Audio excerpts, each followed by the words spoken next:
lihat peta dunia dan nyadar ada satu titik kecil banget di pinggir semenanjung Arab, saking kecilnya kamu bisa ngira itu cuma noda tinta. Itulah Qatar. Iya, Qatar. Negara yang luasnya bahkan nggak sampai segede Pulau Bali. Penduduknya pun nggak nyampe setengah Jakarta. Tapi anehnya, nama negara ini sering banget nongol di berita internasional. Bukan karena perang, bukan karena bencana, tapi karena pengaruh. Gimana bisa? Kok bisa negara sekecil ini yang tanahnya gersang, populasinya mini, dan dikelilingi tetangga raksasa kayak Arab Saudi dan Iran, malah jadi salah satu aktor paling penting dalam geopolitik dan ekonomi global? Di video ini, kita bakal ngebongkar tuntas. Kenapa Qatar bisa jadi negara kecil yang punya kekuatan sebesar? Mulai dari kekayaan gas alamnya, posisinya di jalur energi dunia, sampai politik diplomasinya, bahkan di balik semua itu, Qatar juga menyimpan potensi krisis yang bisa meledak kapan aja. Jadi, jangan anggap enteng negara yang hampir nggak kelihatan di peta. Karena bisa jadi, dialah yang diam-diam pegang kunci krisis energi dunia. Secara geografis, Qatar itu seperti jempolan kecil yang menjorok dari timur laut semenanjung Arab. Hanya punya satu jalur darat yang langsung berbatasan dengan Arab Saudi, dan sisanya dikelilingi Laut Persia. Laut yang tenang dari luar, tapi panas banget secara geopolitik. Di seberangnya langsung ada Iran, dan di sanalah Qatar berdiri sendirian. Tapi nggak gampang ditumbangkan. Kondisi alamnya? Jelas nggak ramah. Tanahnya didominasi gurun pasir, suhu bisa bikin aspal meleleh di musim panas, dan air bersih di sini lebih langka dari sinyal 5G di desa.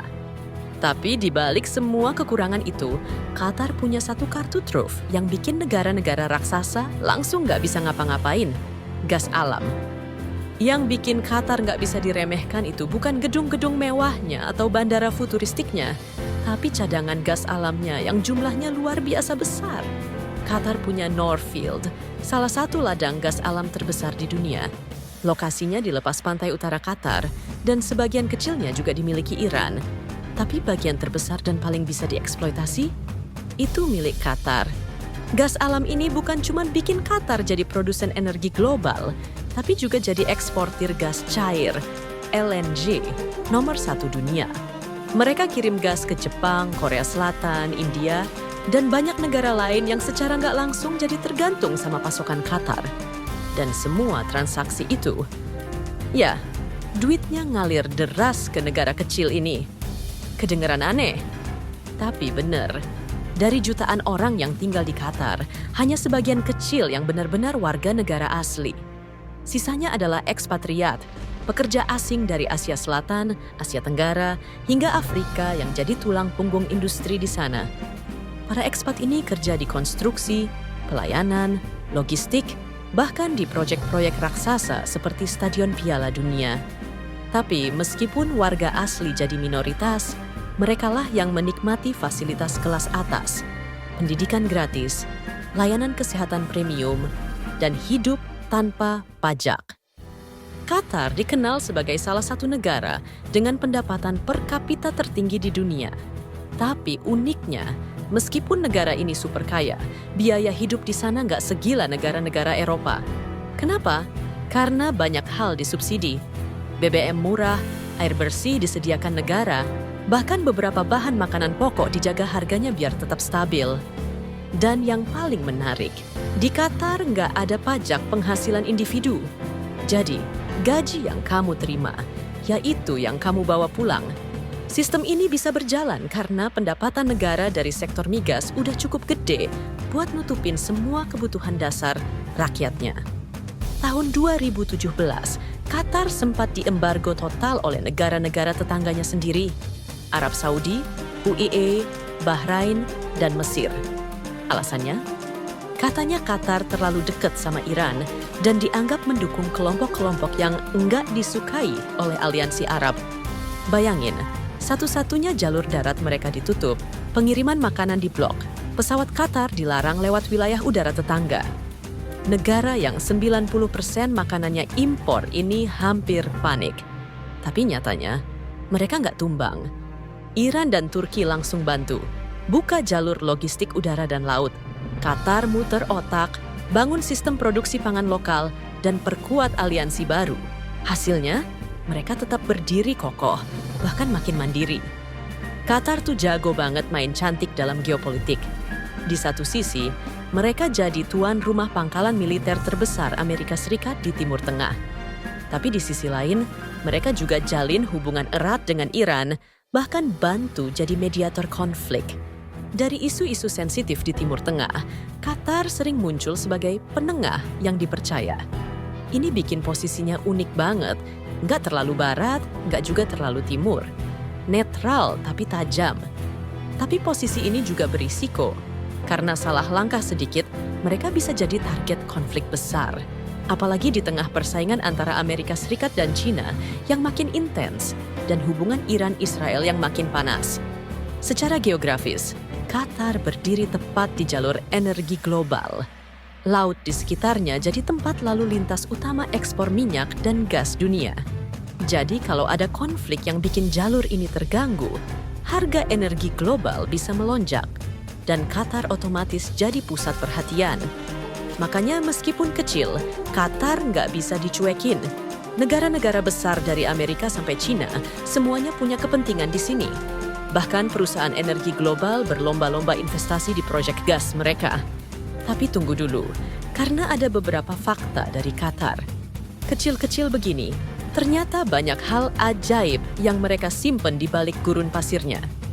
Qatar nggak cuma main di geopolitik dan energi, tapi juga tahu cara tampil elegan di panggung dunia.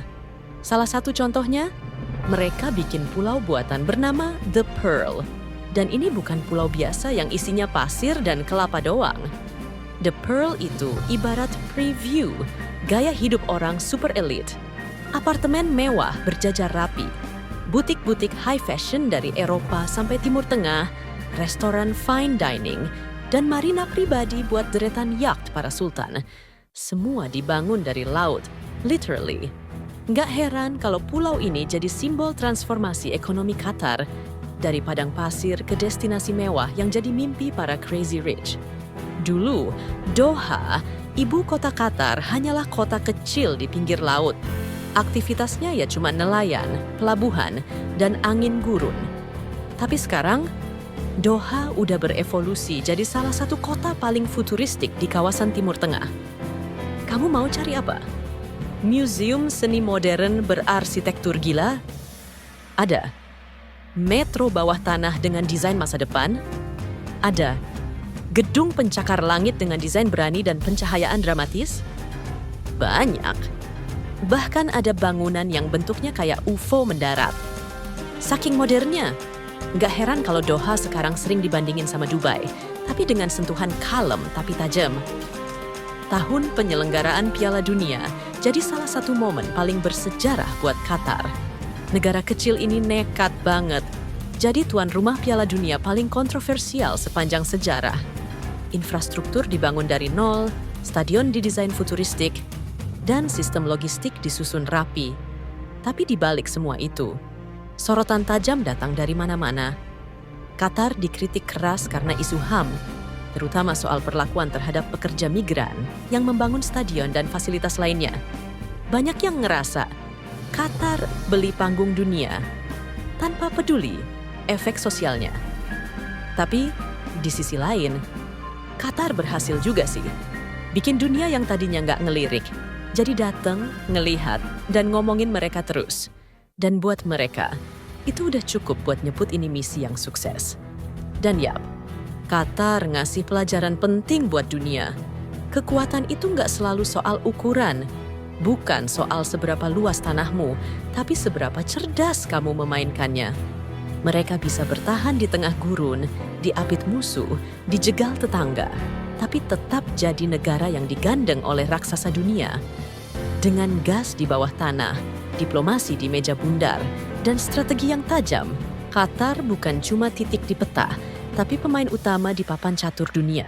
Dan mungkin, justru karena kecil itulah mereka bisa lincah, menghindari pukulan, dan balik jadi ancaman nyata bagi siapapun yang meremehkan. Kalau kamu suka video seperti ini, jangan lupa terus bersama kami.